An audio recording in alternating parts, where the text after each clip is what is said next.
Allahumma salli wa sallim wa barik ala sayyidina.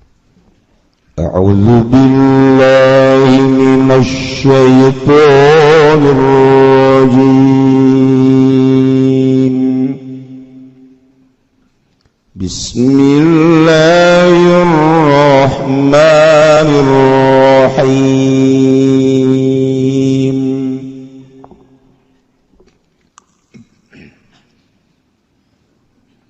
Huwallazi khalaqakum min nafsin wahidah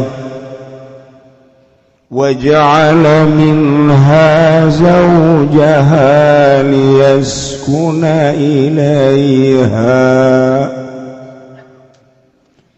falamma taghashaha hamalat hamlan khafifa famarrat bihi falamma asqalat da'awa Allah rabbahuma la'in ataytana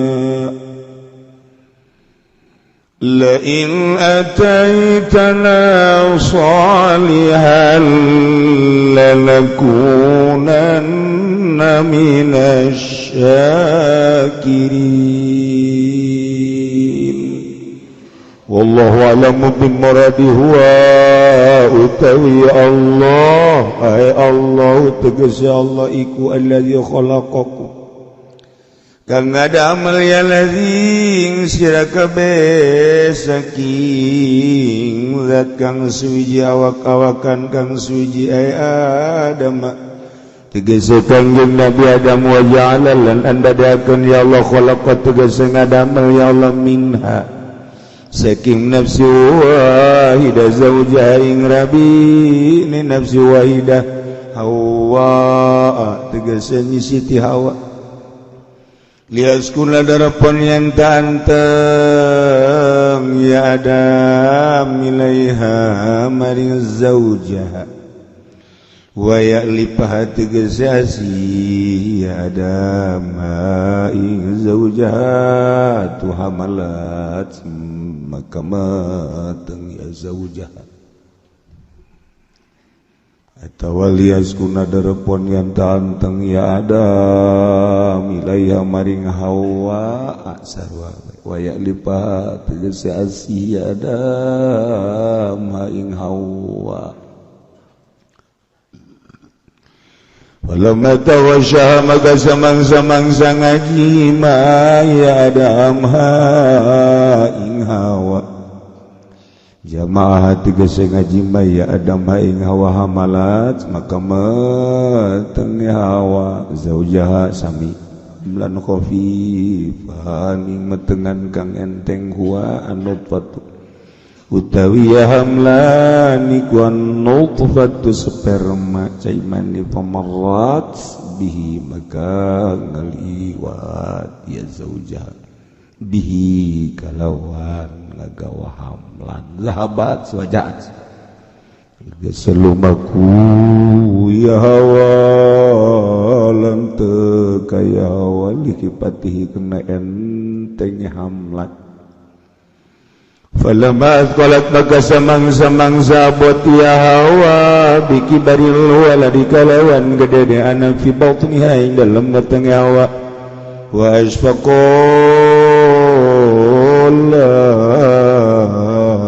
khawatir rempan ya Adam lan Hawa ayakuna bahimatan saking entana ya bat iku bahimatan raja kaya da'awa maka ngadua ya Adam lan Hawa Allah ing Allah rabbahuma tegese pangeran Adam Hawa la in ataitana ya kilam nekan ituan ingsun sadaya waladan sholihan ing anak kang soleh kang normat sawian tegese kang sampurna lanakunanna minasyakirin maka yakti anda temenan ingsun sadaya ikut tetep saking wong kang syukur kabeh laka kadua tuan alaihi ngatas waqad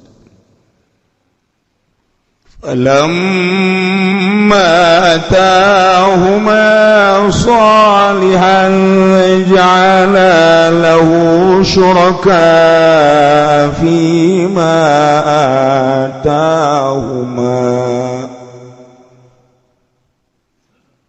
fata'ala Allahu amma yushrikun walamma atahuma maka samang-samangsanekan ya Allah ingkarone Adam lan Hawa waladan sholihan ing anak kang sempurna ja'ala maka anda daakeun ya Adam lan Hawa lahu kadua Allah atawa lahu kada walad sarwa syuraka ing pirang-pirang sekutu tapi qiraati lan ing dalam qiraat suji bikasri syini syuraka wa tanwin lantan syarikan gese kanca fi ba'atahu main dalam barangkan kan Allah ingkarun Adam lan bitasmiyatihi Abdul Haris kalawan ngaranine walad Abdul Haris wa yambagi alla yakuna abdan illa lillah lan sayga apa yang tawaranana ana ya abdan atau walad iku hamba illa lillah angin kadue Allah walaisalan oranana ya syari bi isyrakin ikut tetap kalawan dikutuakeun fil ubudiyah ing dalam sifat ubudiyah ka hamba li isbati Adam karena karaksane kanjeng Nabi Adam waruya lan warwa as-samratu warwa samratu lan gariwayatkeun seperti sabawa adin Nabi saking kanjeng Nabi sallallahu alaihi wasallam gola ngucap kanjeng Nabi lemma waladata wa samang-samang sama anak sapanyi Siti Hawa tofa biha iblis maka midar biha kalawan hawa apa iblis wa kana la ya'ishu lahalan anak kalakuan ika ora urip lah kabeh hawa apa waladun anak paqala maka ngucap ya iblis sami Abdul Haris ngangaranan sira wadon hawahu ing walad ing Abdul Haris fa innahu ya'ishu maka satuhune ya walad iku bakal urip ya walad atuh pasamatu maka ngangarani ya hawa hu kalawan Abdul walad ing Abdul Haris kalawan Abdul Haris pasamatu maka ngangarani hawa hu ing walad kalawan Abdul Haris Pasha baka urip ya walad pakana dzalika min wahyi syaitan wa amri maka ana padzalika mangkono Abdul Waris iku tetep saking perintah syaitan tegese perintah syaitan roh riwayatkeun aya ada sapah hakim mogola lan ucap hakim sahih yaiku kalau sahih Tirmidzi lan riwayatkeun sampai Imam Tirmidzi wa qala ucap Tirmidzi hasanun grib iku hasan turutkan grib wa ta'ala Allah maka mahal huruf Allah ama isikut saking barang kang nyakutu akan ahli Mekah ahli Mekah tak seketik tegese ahli Mekah bikalan minal asnam saking pirang-pirang berhala wal jumlatu musabbabatun lan jumlah iku musabbabah kang dan sababan atpun ada khalaqakum yaiku dan tepakeun ingat khalaqakum wa ma bainahuma i'tiradun uti barang kang tetep ing dalam antarane jumlah lan khalaqakum iku i'tirad jumlah i'tirad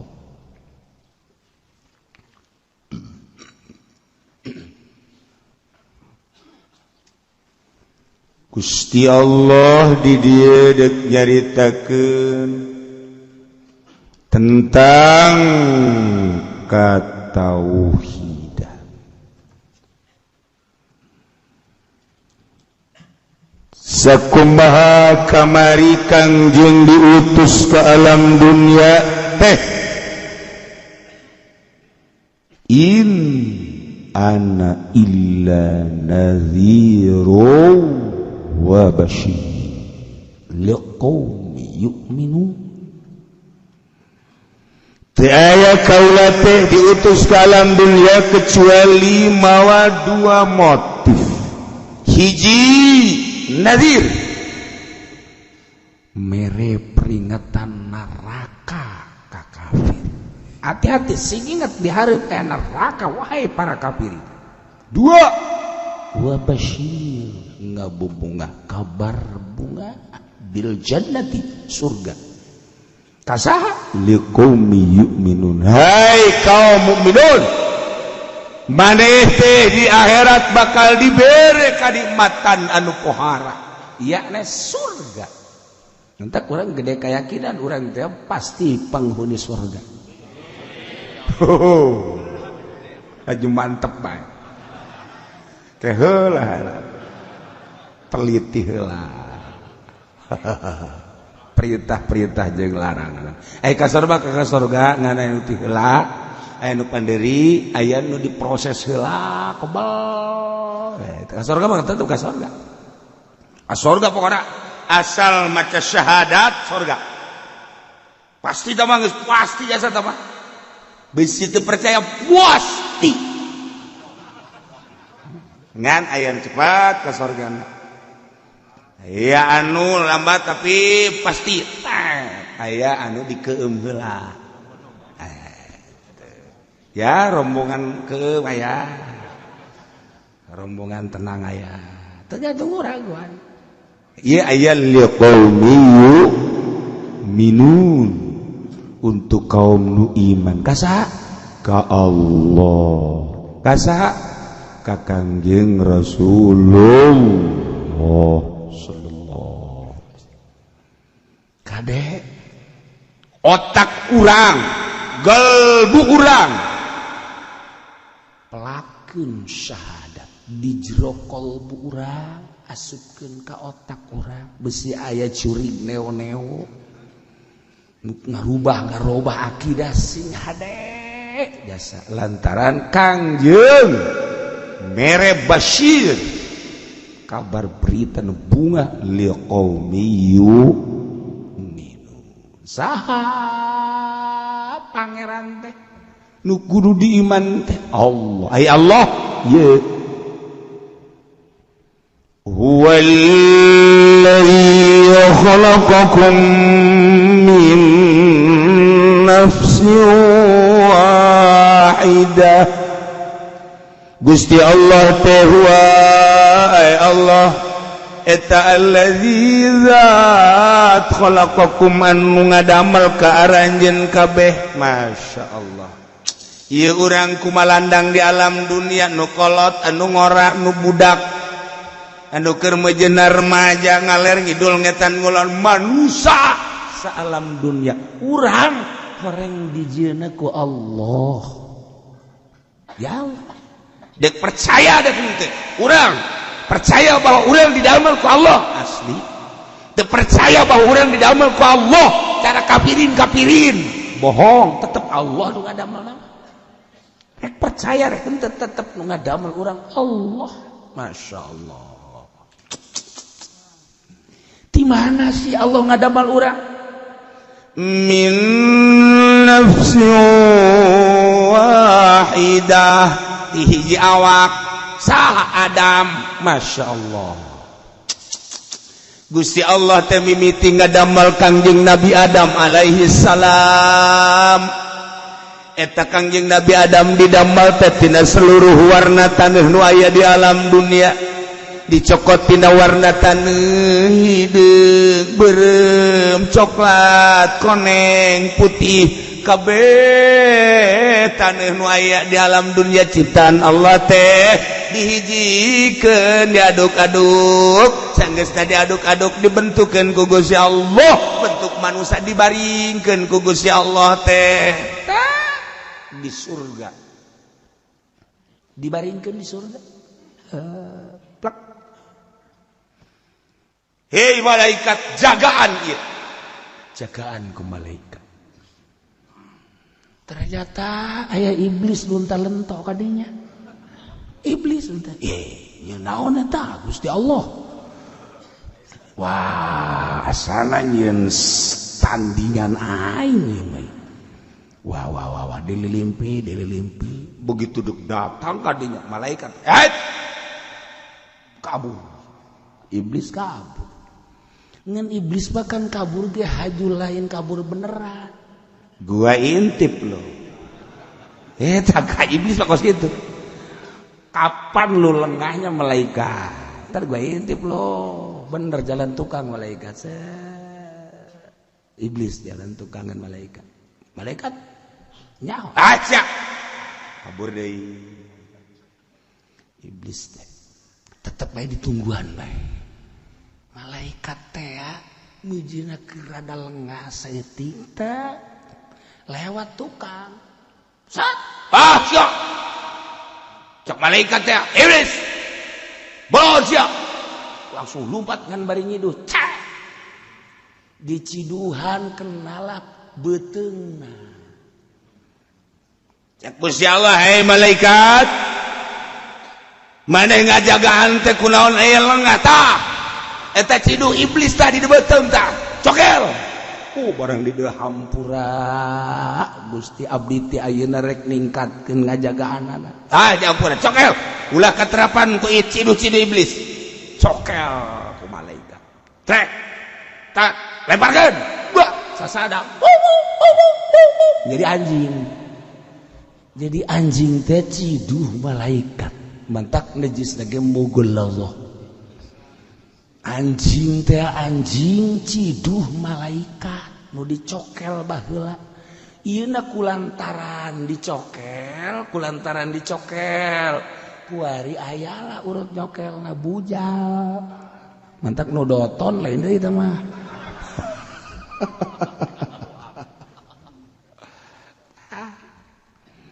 Lamun dina Al-Qur'an tadi caritakeun tentang anjing sakadar caritakeun khinzir. Kemudian anjing mah dihalal-halalkeun si hade teu ngaji berarti. Kitu keneh babi ge nu haram ge dagingna hungkul lahmal khinzir ai buntutna mah jeung huluna halal goblok. Teu ngaji teh budak. Kuari yang malaya di Indonesia sih hade. Mudah dengekeun kiai nu asli bae pengajian di Jawa Timur, Jawa Tengah, di Banten, di ujung ulah ngadengekeun paham-paham nu teu bareres. Babi teh haram teh sesuai jeung dina Al-Qur'an lahmal khinzir. Eta teh dagingna atuh ai buntut lama teu jatuh dijelaskeun. Huluna mah teu ceulina rangu bebas. Kulitna segala rupa. Budak tah ngaji teh mantap kudu make alat. Ngaji sorop heula nasri paala paalu doroba yuh heula ngaji geus beres ngaji amil heula abeh nyaho amil teh sabaraha rupa ulah nyaho teh amil nu di lembur bae. Tuh tukang manggian nu modar nu pae wah amil eta amil menurut ilmu da we sabaraha. Ai budak ngaji jurumiyah kemudian ngaji alfiyah kabelah dituna ngaji bilagah johar maknun bisi kurang mantep jang mutuskeun masalahna ngaji dah ilmu filsafat mantek ngajilah jang notor hukum ngajilah usul fikih kakarak nyaho engke bakal nyaho ieu teh termasuk kana itu tasbih ieu teh majaz dan lain-lain sebagainya. Engke bakal nyaho diterapkeun akur-akur kitu. Lamun urang ngan ngajina nyaho sakigituna doang ulah sok aja bongkar-bongkar alfi naon kitu Quran. Maka anjing mah karena tidak ada di Quran enak masalahnya. Ji atuh kaberit-berit berengeun teman. Tidak ada kan di Quran yang nerangkan berit. Mana berit enggak ada itu. Orang Jogja menyebut berit teh berit. Terep, terep. Saya orang Jogja mah bukan terep, terep, terep. Berit, berit. Jawa saya Jawa. Masya Allah. Walabolim, waladolim. Ngajina terjebak makan de jeung ha jadi deoli. Blon. Kata gajinya kudu gaji kirawat kahlira nahu kahlira dijadikeunlah Kangjeng Nabi Adam teh manusia cicing di sorga Gusti Ayo naon ngaran surga? Waharamat, iyalah surga. Jang, engke jelema-jelema anu bisa nyucikeun diri, ieu teh bakal diasupkeun ka di jelema-jelema mana? Pan kakara abdi hungkul sorangan. Luak liuk surga satungtung deulu sorangan mah. Kanjeng Nabi Adam teh kaki dul, kakaler kawetan. Gusti cek cenah ai indah mah indangan sepi. Nah, makanya sepi sagala. Batur. Kesepian lagi batur. Adam kaula teh erek yen batur hirup anjeun nu dicokot tina tulang rusuk belah kencan nu bengkok. Anu ulah loba tatanya anjeun teh sangat berhasil bagi umat manusia. Saha Gusti? Cokot dengan cara Gusti nyokot tulang rusuk Adam belah kencan nu handap bengkok luar biasa.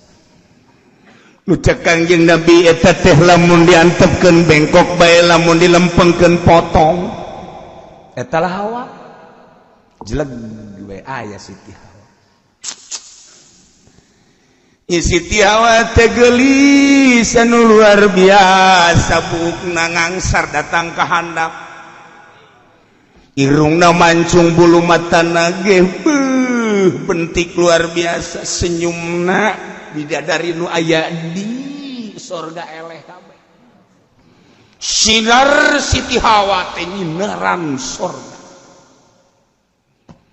Cek Kangjeng Nabi Adam Gusti ari itu teh saha? Hawa. Kok beda jeung abdi? Beda. Abdi mah dada teh rata nyana mah muku.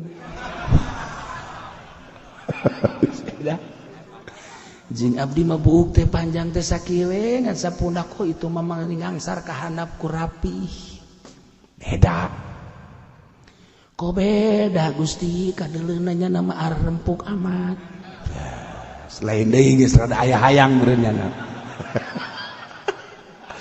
Abdi mah Gusti diciptakeun ku Gusti keur manitara reuas jeung hareuras. Leungeun abdi heuras suku abdi heuras malah geus aya anu osok heuras sakapeung. Lah loba omong.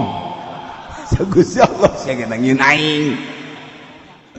Itu mah bangun arempuk amat Gusti beuh dideuleu kulitna mani lesang empuk dadana ge kadeleuna empuk pingpingna empuk jeung leumpang ge mani leuleus jeung empuk malah kadeleuna ge loba liang ti suklak ti seklok. Sia loba omong Adam. Henteu teh nang dikula teh mah. Nang di Kipudoli eta.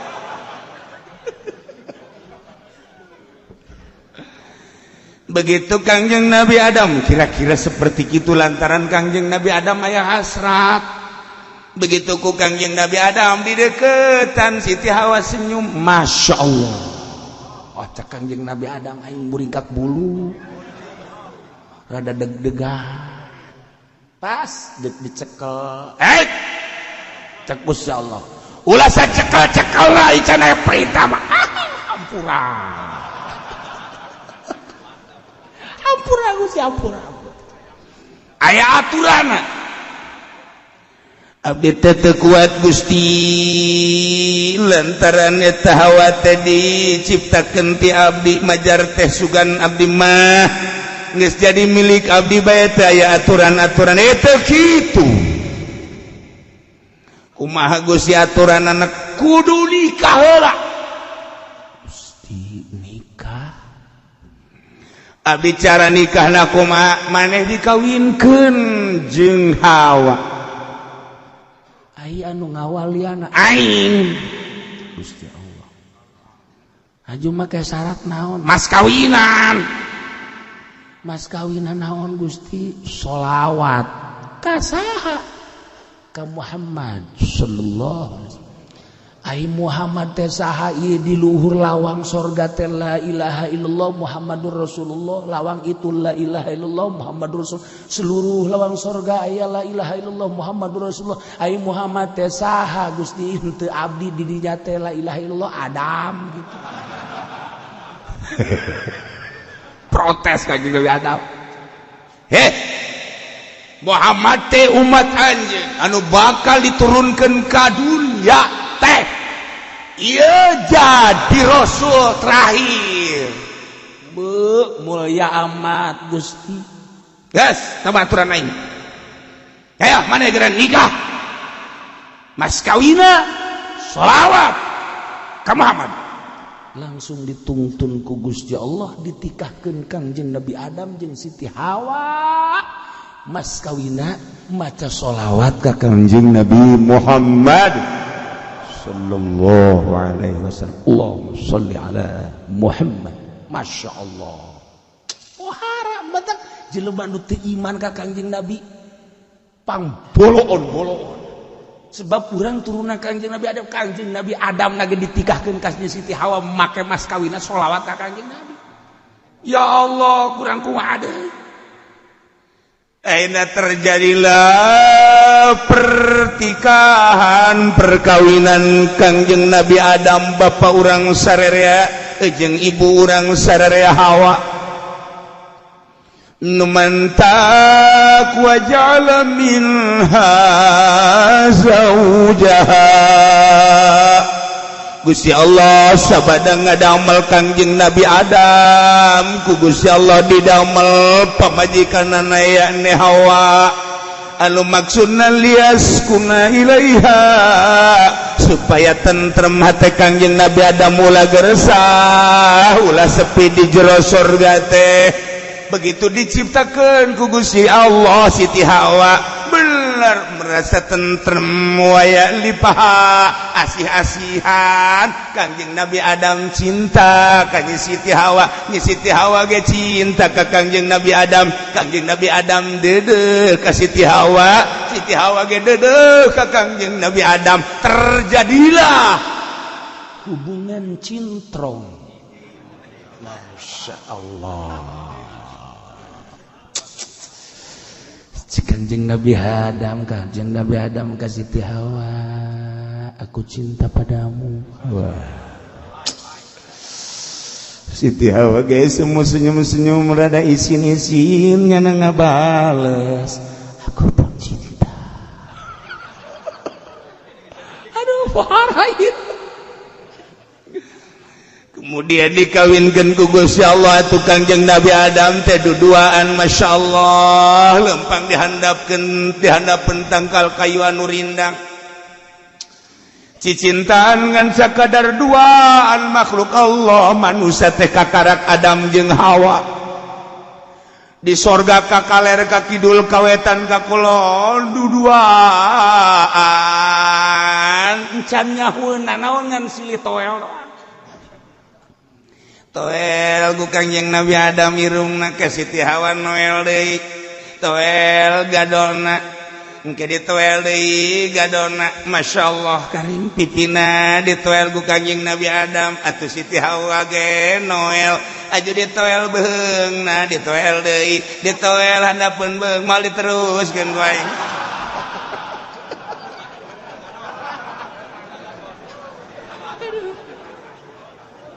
Masya Allah. Iya tuh di Quran aja kumaha tuh. Iya tuh nyaritakeun gitu untuk itu baik. Nyaritakeun jahanam, nyaritakeun sorga, iya nyaritakeun tual-tuel. Di mana cenah kiai sok nyanyahoanan ai eta? Liyaskuna ilaiha wa ya'lifaha. Itu penerjemahan kos gitu terjemahan. Ulah cara Yusron.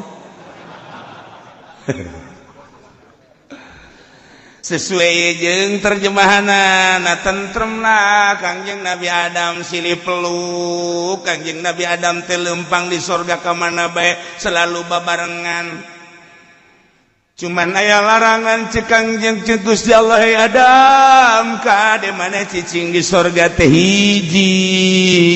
hiji naon Gusti larangan buah khuldi mangga Gusti moal Wah tentrem di sorga duduaan teh. Masya Allah seserian bubungahan. Hayang buah naon bae geus teu kudu melak aya, hayang apel datang, hayang jeruk datang. Masya Allah karena hayang anggur datang, hayang salak datang. Ya Allah, hayang sawo Banten datang. Anu rupana bagus jerona teu as teh.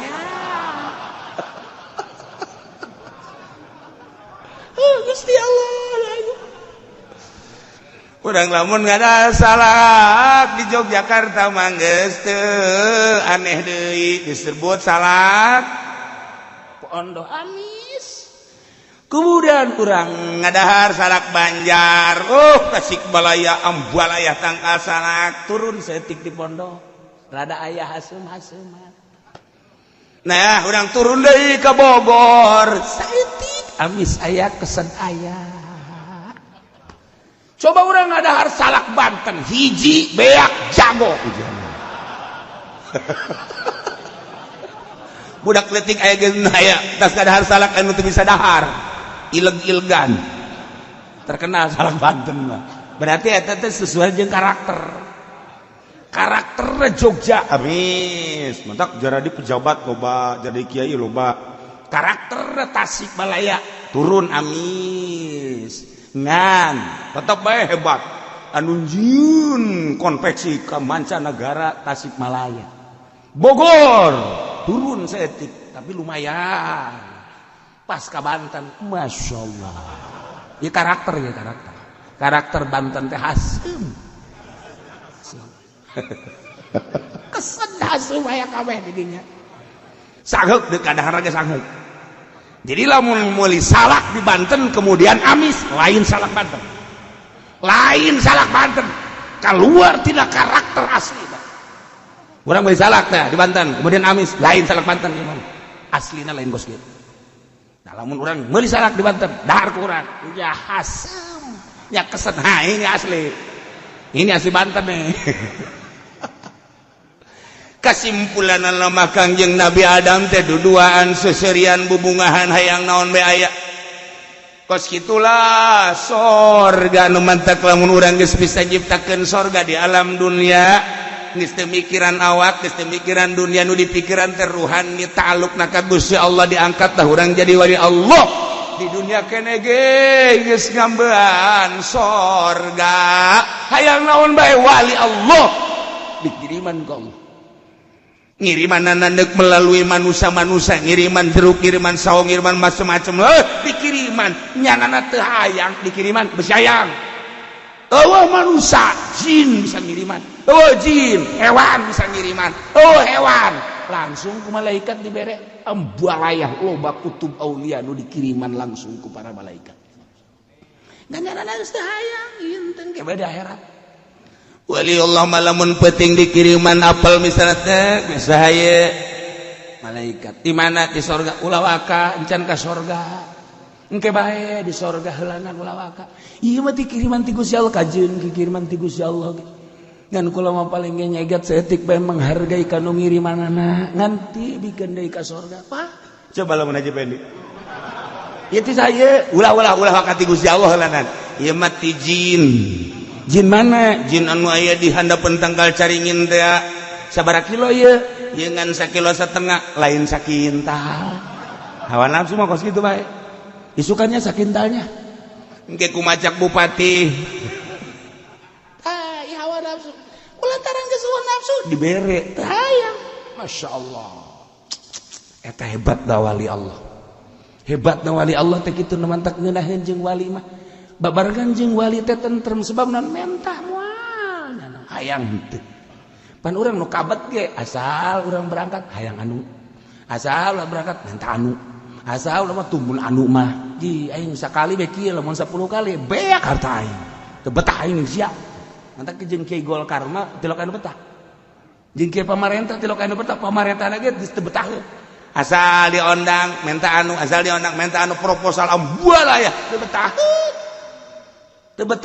tapi lamun jeung ahli Allah betah sebab menta tilok dibereng teh hayang geus sabodohan teh betah urang alasieun sih beuki naon sih sebenarnya anu teh hayang sieun ya makasih ya aing teh hayang ieu teh hayang itu teh hayang aing sieun lah sia lamun diberi hayang sama ternyata lu sama gua sama-sama orang koros ya ternyata tuh nah aya kiai ge anu semu teh hayang ngan semu jadi nipu lalagahan hatena mah hayang itu teh jadi kos kitu mah ditabraklah ku Kangjeng Nabi Adam padahal mawala taqrabah hadhihi syajarata fatakuna minal kafirin fatakuna minal zalim fatakuna nah didinya teh digoda ku iblis Adam maneh kumaha karasana di surga ya tuh mantep naon larangan aing kan leuwih ti heula cicing di surga larangan mah teu meunang ngadahar buah eta dam ulah salah paham emang kurang kieu maksud Gusti Allah teh ngajongklokeun maneh pan silakeun kabeh dahar silakeun nikmati tapi eta ulah eta teh anu mantak ngalanggengkeun di sorga lamun eta di dahar maneh langgeng di sorga lamun eta teu di dahar pan ngomongna cenah wala takro baca Gusti Allah eta mangan sakadar tipuan ibadah nurut dek ente sabodoh kula mangan sakadar laminan nasihin masyaallah sekedar kanasehatan sebab leuwih ti heula cicing di surga geus sabodoh tah pikiran ku maneh berangkat deui iblis kan Kangjeng Nabi Adam jadi kieu bae ji bener tan teh sih ji bener tan teh cak Gusti Allah ulah keurang merenung gitu menang sampai 2 kali jol deui kumaha geus kaharti can lamun hayang kaharti nasihat kula pake ulah di dahar sote maksudna eta teh jangan langgengkeun lamun di dahar langgeng mun teu di dahar masa sih saya kan ulama sejuta umat iya yang tugas saya cuma menasehati saja terserah urusan untung jeung rugi nama jaya di ente ada kula tugas sekadar kada sehat atau nurut alhamdulillah ente itu masalah dirinya nu boga kauntungan eta pan empuk jasa heuh kos kiai partai kos kaditu ngomongna masyaallah mun geus caritakeun kebangsaan urang asana tiis jasa hipu jasa masyaallah asana urang bisa paeh dititis asana indah jasa bisa paeh di kaindahan katilu kali iblis kana sehat ka Kangjeng Nabi Adam eledet akhirna didahar ku Kangjeng Nabi Adam masyaallah ya Adam hai Adam ibit turun ngade geus karumpak larangan si gades cak aing ge ustur wa zaujat wala taqrab hadhihi syajarah kudaon maneh teh ngadahar buah larangan aing tolong siap Kangjeng Nabi Adam dengan berat hati turun di sorga begitu dek turun Adam ulah aya nu di bawah saoe pun baju tinggalkan samping tinggalkan sataranjang sia haram urusan akhirat urusan sorga dibawa ke dunia ulah aya di bawah sataranjang sia insyaallah Kangjeng Nabi Adam cir jeung Siti Hawa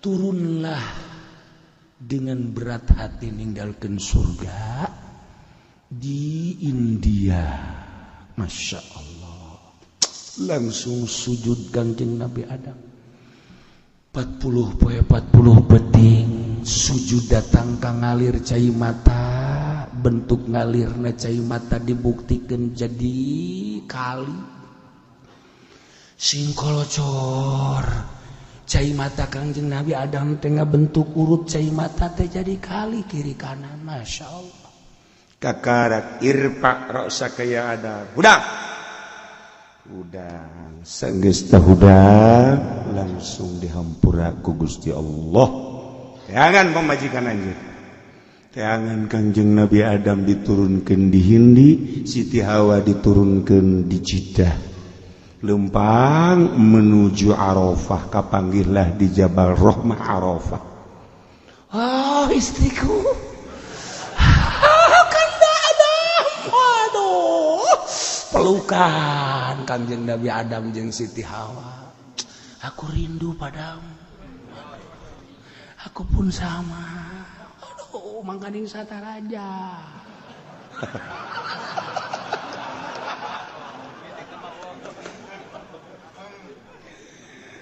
Tuh nyaho makhlukkeun dua-duana di alam dunia teh. Kulantaran di sorga mah tertutup Kangjeng Nabi Adam, tertutup Siti Hawa, tertutup can nyahona naon. Barang diturunkeun ka alam dunia, Kangjeng Nabi Adam kapangi di Jabal Romah, terus turun ka handap darariuk. Cek Kangjeng Nabi Adam aya eta naon dina dada keur ieu mah teu kaciri. Ieu teh anu abdi. Ngan ayeuna mah jang kakak. Aki-aki mah susuriana.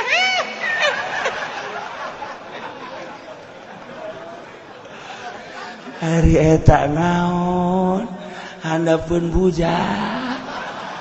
Ieu teh nu abdi. Ayeuna teh anu kakak. Gelepek pae. Aki-aki mah pae. Masya Allah. Tapi Kangjeng Nabi Adam surti.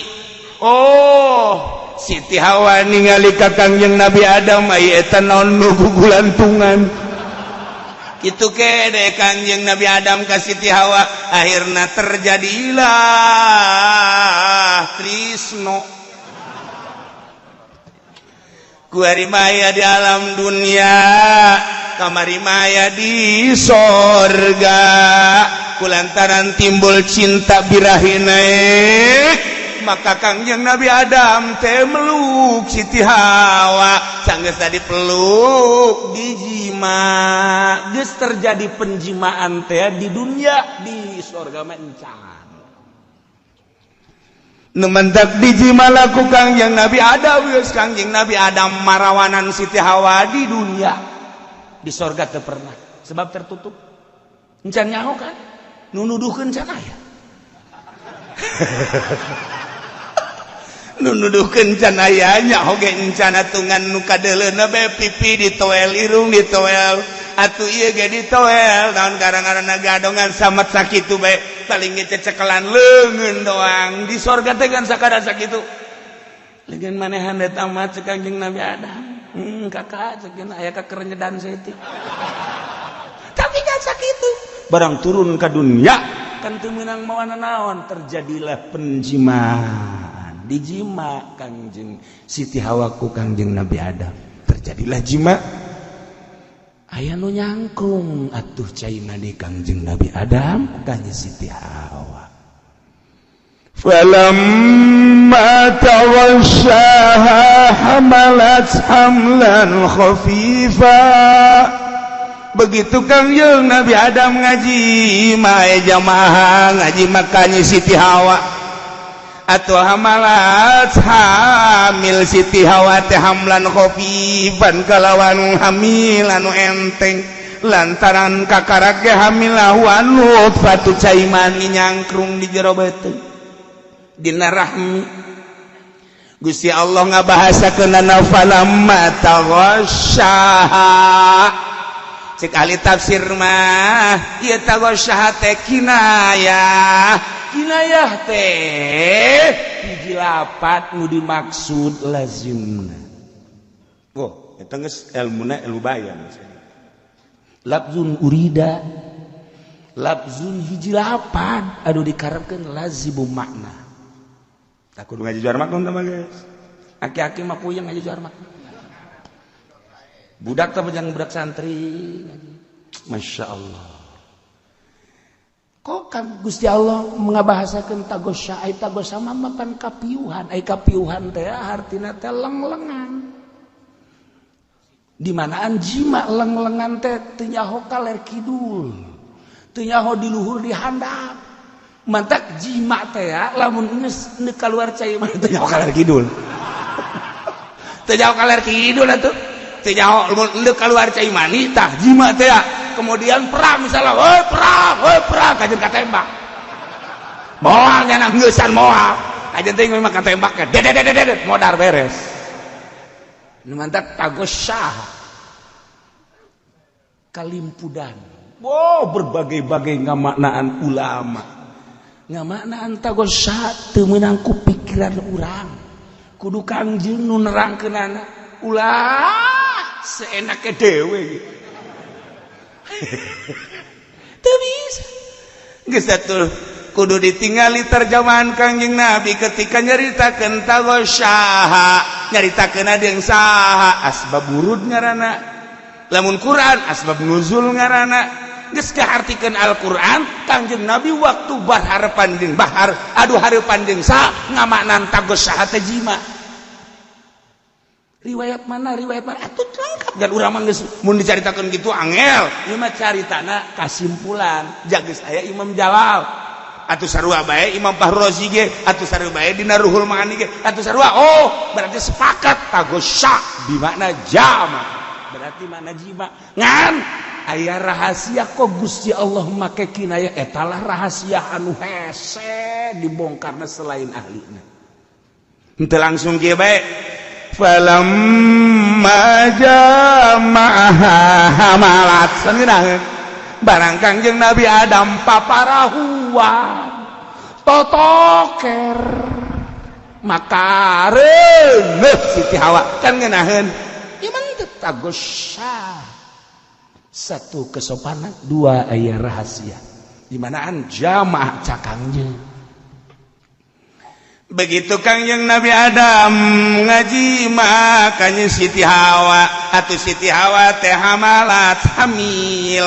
hamlan khafifa kalawan hamilan enteng sebab kakarake cai mani saminggu 2 minggu masih kene bisa hilir mudi ka kaler ka kidul kawetan ka kulon famarrat bihi maka Siti Hawa teh mamawa hamilanana ngaler ngidul ngetan ngulon marot beberangkatan masih keneh bisa lantaran hen hampang keneh mulailah eta cai mani jadi getih kimpal 40 poe setelah 40 poe jadilah daging kimpal sakumaha Kangjeng Nabi nyaritakeun 40 poe cai mani 40 poe eta teh getih kimpal 40 poe jadi daging kimpal geus 3 kali 40 poe 120 poe moal nanya ka Haji Pendi aing bae geus nu ngajumlahkeunana aja nama bodoh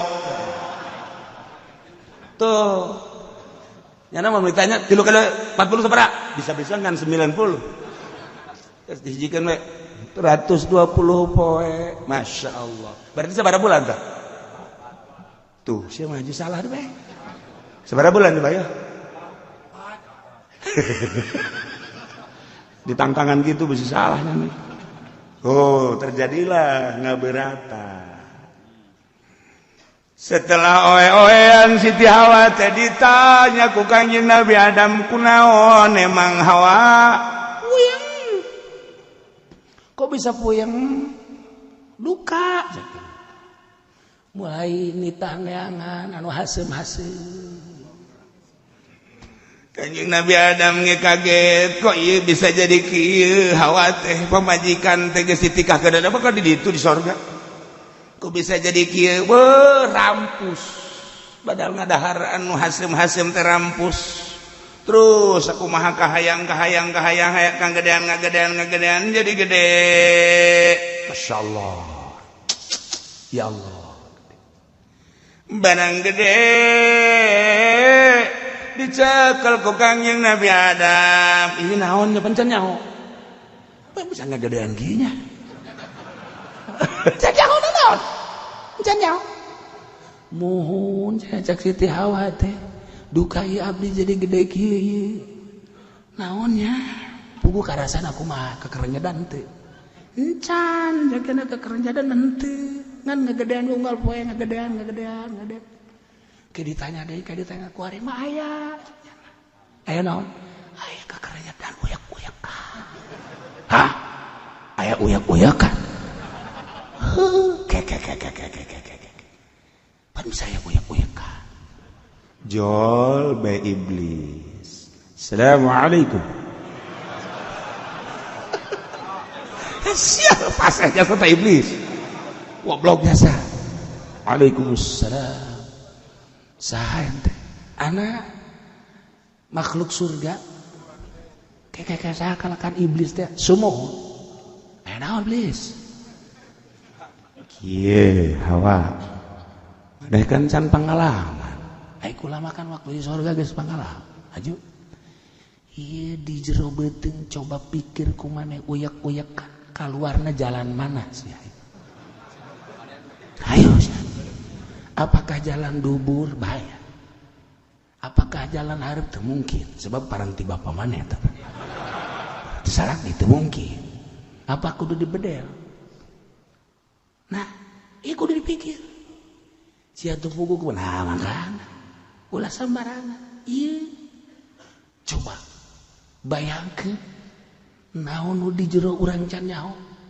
Kemudian jalan ka mana engke mun kaluarna? Apakah dubur? Apakah kudu dibelek? Apakah kasungut? Ieu teh nu nyaho. Aja geus kieu kumaha tuh? Ieu sabodo tah. Kula mangsa sakadar ngabejaan bahwa eta teh kos kitu pi beleueum jangeuna teh. Pi khawatir. Geus kula badek naik deui bae. Assalamualaikum. Aing ngadenge salam nama ongkos Arab Jakarta. Tapi aing jadi ngabingungkeun, cek Siti Hawa teh jadi bingung. Kedatangan iblis lo pasti bingung. Bebeja ka Kangjeng Nabi Adam. Ka, ja tadi aya iblis kos kitu tah ngomongna tah. Ieu oge nya. Mangane geus gede. Kudu kumaha teh? Ieu lah jadi bingung. Kangjeng Nabi Adam bingung, Siti Hawa bingung. Iya keluarna kumaha keluarna makin gede bae. Falamma asqalat da'wa Allah rabbahuma la in ataitana salihah لئن آتيتنا صالحا لنكونن من الشاكرين. Falamma azqalat barang ngarasa berat Siti Hawa teh pibatiha dina beuteung Nabi kibaril walad kugus gede anakna di jero uyek-uyekan kabeneran kadatangan ku tangkorak iblis ngajelaskeun eta anu aya di jero beuteung teh wallahu alam naon cak iblis. Tajung ngagedean unggal poe kaluarna apa jalan dubur apa jalan kubul apakah hendak dibedel dina beuteung apakah kana irung apakah kana sungut aing mah teh nyaho jak iblis teh atuh tungtung lama wasfaqo ayakuna bahimatan ngarasa dedehnya prihatin Kangjeng Nabi Adam jeung Siti Hawa ayakuna bahimatan rempan ieu nu uyak-uyakan teh raja kaya besi engke keluar bentukna onta besi keluar bentukna sapi besi keluar bentukna munding besi keluar bentukna domba besi keluar ngabentuk ke bentuk hewan rempaneun Kangjeng Nabi Adam. Masya Allah Siti Hawa sarua kayak dicekel deui ku Kangjeng Nabi Adam. Siti Hawa gitu kene kayak ditumpakan deui kayak dicekel pan karunya pan ditumpakan blon tanya abah urang baheula bapak urang Adam atuh geus kitu bae dicekel punya anak karunya amat bingungnya ge wa asfaqa ayyakuna bahimat kudu kumaha tuh ye ka kumaha lamun keluar orai nya kumahanya kumaha mun monyet kumaha tah eta kakuari awewe teh lamun ngandung teh rempaneun nu mantap ulah sok saomong-omongna ulah sok sacuam-cuamna kuduna ge nyangakeun sadaya-daya ka Gusti Allah idi urang mah lain ting mati ulah salalana endahan kitu kuari mah we asal neuleuh bae kotok rada lain deui ting mati ulah salalana aslina mah bener urang kresek eta mah iya ge aja salalana iku Jawa iku Jawa ge Jawa koek deh aja seolah-olah nih lah salah-salah orang Jawa itu datang aja seolah-olah nih. Tah, iya kabeh datang ka kuari. Eta sok turut buat lantaran boga keyakinan sok turut buat engkena. Lantaran eta teh patadina setan iblis. Dongeng teu puguh, timbullah kekhawatiran. Terus bae 7 bulan 8 bulan pinuh ku kekhawatiran makin gede makin gede makin gede makin gede. Tina kekhawatiran eta teh Kangjeng Nabi Adam jeung Siti Hawa teh musyawarah duaan pakarak duaan sadunia jelema. Urang teh pan boga pangeran, ja ieu ge urang diturunkeun ti surga ku pangeran. Haju ieu beuteung gede ge ka panang pangeran. Cek Kangjeng Nabi Adam nang aing. Kamu numpak doang. Nang Gusti Allah benar, nang Gusti Allah aja kumaha tuh kurang ngadoa ayu ka Gusti mangga antak ngadoa.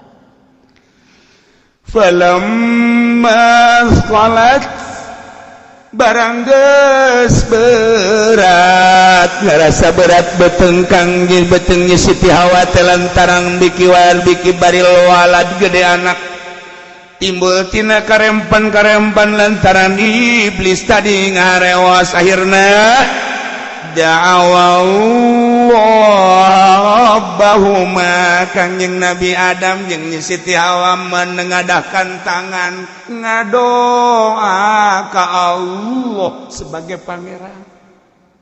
Da'awallaha rabbahu. Dina doana kumaha? Ieu doana la in ataitana sholihan lanakunanna minasyakirin. Gusti pinuh ku kakhawatiran abdi teh Gusti, abdi nyuhunkeun ka Gusti eueuh deui anu dipun tayagan ku abdi iwal ti Gusti. La in ataitana yakin lamun Gusti bere ka abdi sadaya waladan sholihan anak anu soleh, maksudna sawian anu normal anu sempurna sakumaha layakna manusia. Kos abdi be jeung Hawa nu diciptakeun ku Gusti jadi manusia. Ieu kekhawatiran beuteung nu aya di beuteung pamajikan abdi Gusti karempan sok rempan bahimah nu kaluar teh onta teh besi munding teh besi sapi teh besi kuda domba jeung sajabana leungitkeun Gusti bere abdi Gusti waladan sholihan. Lamun Gusti mere ka abdi anak anu normal anak anu sempurna ladakunanna minasyakirin niscaya abdi bakal terima kasih moal eureun-eureun ka Gusti terus berek syukuran. Eta doa pohara jasa. Pohara doa. Eueuh di USG eueuh. Eta mah USG mah pagawean Yahudi tah mah kos kitu mah. Timbullah segala kurang air ketuban lah naon lah. Ciptaan Allah moal datang ka kurang air ketuban moal. Maka jeung dikurang-kurangan segala rupa jadi we khawatir. Keur manyana reuneuh kemudian disingsieunnan ku dokter tah dokter nu sok nyingsieunan awewe nu reuneuh eta min jumlatin nu ngabisiki tadi teh sata nu ngabisiki tadi iblis. Di mana bae lamun dokter nyingsieunan bidan nyingsieunan nu reuneuh eta turunan iblis. Iblis tadi dia anu nyingsieunan mah ku ari mah dokter. Wah ibu kalau hari Jumat enggak ngelahirin ini udah kering air ketubannya. Ibu bisa-bisa bahaya mau selamat anak apa mau selamat ibunya ini bahaya dah. Keur manyana rempa disingsieunna atuh tambah ceurik stres kan. Coba cara dukun baheula madukun baheula maneng ti baheula ge ai awewe mah osok ngalahirkeun jati baheula ge neng saralamet tu ngalahirkeun asal nengna tenang dibantuan kumaha ulah sieun. Haju salaki gejapan ngabantuan malah maju leleuwih tah madukun pana salaki na gade pangliupankeun bun-bunana tah deui mah dukun capnya naon mana tiupan tah salaki da daek we ogoh deui tapi nu dimaksud lain eta abeh tenang madukun teh abeh tenang menyebut lagi nya coba lagi awe masuk ngalahir mak usut teh kapan dilahirkeun ku emak salamet eueun teh salamet eueun nu kumaha salamet tenang di dia aya emak ngabantuan sok geura ulah waka dihejeun-hejeun ke ai can waktu nama ke emak ngabejaan ngeunaheun jasa Pak ngeunaheun jasa geus waktuna geus datang dibari ngomong bari babacaan ya Allah ya Rabbi nikmat jasa ieu mah huluna geus kaluar jangan sembarangan ini bahaya harus dikelepotin lagi ke dalam. Kita kelepotin bahasa mana ya tak? Belum waktunya ini, belum waktunya. Bere obat deh supaya ulah mawaan keluar. Iblis sama. Ambalayak dokter iblis kuari, dokter kandungan iblis. Jeta nyingsieunan teh iblis bejakeun ka dokter kandungan anu nyingsieunan ka jelema hamil. Iblis. Bidan iblis. Wah, cenah ki uci nyawana baca ku sia ka Qur'an goblok beureunan. Tungtungna mah lain ngalahirkeun gelut bae. Urang gelut jeung bidana ngan ngaranna nu hamil. Cak nu hamil teh ulah gelut di hareupeun ieu. Aing urusan. Ya Allah, gadoa. Masyaallah karim. Wahana jasa tah. Da'awallaha rabbahuma la in ataitana sholihan lanakunanna minasyakirin. Aja kumaha selanjutna ya ngalahir barang ngalahir falamma